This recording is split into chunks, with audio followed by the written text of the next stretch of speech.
Disha Institute of Learning. Welcome to our YouTube channel Disha_creation and as well as আমাদের Facebook page এবং আমাদের Instagram পেজেও এই ভিডিওটা upload হবে। আজকে আমি একটা এডুকেশনাল ভিডিও আমি আপলোড করব যেটা একটু হটকে হবে। তাহলে শুরু করা যাক spoken English for adults or spoken English for kids সে যে কোর্সটা আমার হাতে ডিজাইন যে কিভাবে আমি কোয়েশ্চেনের উত্তর আমি লিখব। আমি একটা কোয়েশ্চেন নিয়েছি ক্লাস 9-এর চ্যাপ্টার থেকে, যেখানে লেখা আছে how to write a answer in English. So যেখানে কোয়েশ্চেনটা লেখা আছে as the light fades where does the robin fly off to. যারা ক্লাস 9-এর স্টুডেন্ট তারা বুঝতে পারছেন যে আমি কোন চ্যাপ্টারের কথা বলছি। অ্যাজ দ্য লাইট ফেডস মানে যখন আলোটা একটু কমে আসে, ওয়্যার ডাজ মানে কোথায়, দ্য রবিন মানে রবিন পাখি ফ্লাই অফ টু কোথায় উড়ে যায়। ফ্লাই অফ এইটাকে আমি বলবো ফ্রেজাল ভার্ব। ফ্রেজাল ভার্ব মানে হচ্ছে আমরা শুধু জানি ফ্রেজাল ভার্ব, বাট ফ্রেজাল ভার্বটা কি? ফ্রেজাল ভার্ব মানে হচ্ছে যেখানে প্রথমটা থাকবে ভার্ব এবং তার সাথে আমার প্রিপোজিশন অথবা অন্য পার্টস অফ স্পিচ যুক্ত থাকে। সেটা আমি এই চ্যাপ্টারে আলোচনা করব না, শুধু আমি ফ্রেজাল ভার্বটাকে আলোচনা করলাম অল্প করে। সেটা আমি পরবর্তীতে যদি আমি ভালো রেসপন্স পাই আমি নিশ্চয়ই আবার আলোচনা করব ফ্লাই অফ টু। এবার কোয়েশ্চেনের অ্যান্সার আমি কিভাবে লিখব সেটা আমরা একটু শিখে নিই, কারণ প্রত্যেকটা জিনিসের স্ট্রাকচার কিন্তু আলাদা। আমি যত পরিমাণ চেস করব আমি কিন্তু লিখতে শিখবো অথবা বলতে শিখবো। আমার কাছে যে লিখতে পারবে সে বলতেও পারবে। এবার অনেকের কোয়েশ্চেন স্পোকেন ইংলিশে তো ছোট করে বললেই হয়, কিন্তু তার আগে আমাকে বড় করে স্ট্রাকচারটা তো জানতে হবে, তবে তো আমি সেই অ্যাডভান্স লেভেলে যেতে পারবো। তাহলে শেখা যাক। যখন লিখছি অ্যাজ দ্য লাইট ফেডস, তাহলে প্রথমটা লিখবো অ্যাজ দ্য লাইট ফেডস, আমি সোজা ভাবে।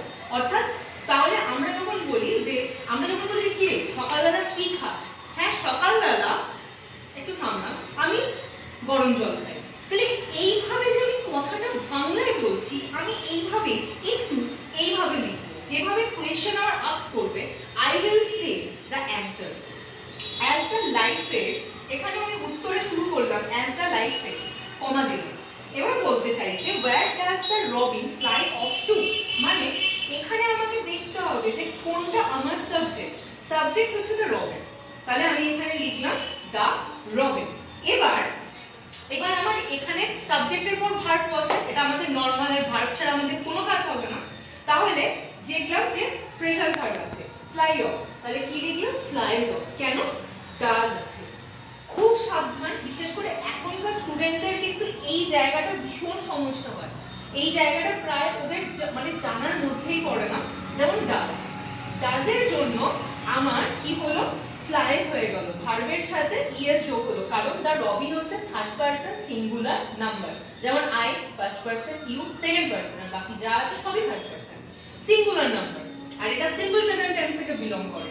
তাহলে ডাজ তার জন্য হলো ফ্লাইজ অফ।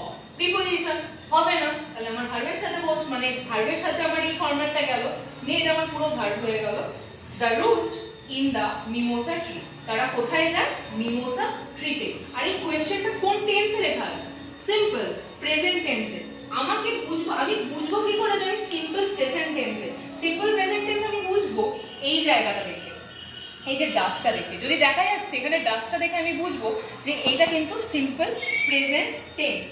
আমাকে মাথায় রাখতে হবে যে মানে আমি কতটা ইজি করে আমি কোয়েশ্চেনটা মানুষের সামনে তুলে ধরবো। অ্যাডভান্স লেভেলে অবশ্যই বলবো, বাট আমাকে যখন কোনো অ্যাসাইনমেন্ট করতে হবে অথবা আমি কোনো অফিসে কোনো রকম প্রজেক্ট ওয়ার্ক করবো, যাই করি না কেন I have to be correct. So সেইখানের জন্য সে অফিস হোক, যে কোনো ব্যবসা হোক, যে কোনো চাকরি হোক, আমাকে কিভাবে করতে হবে?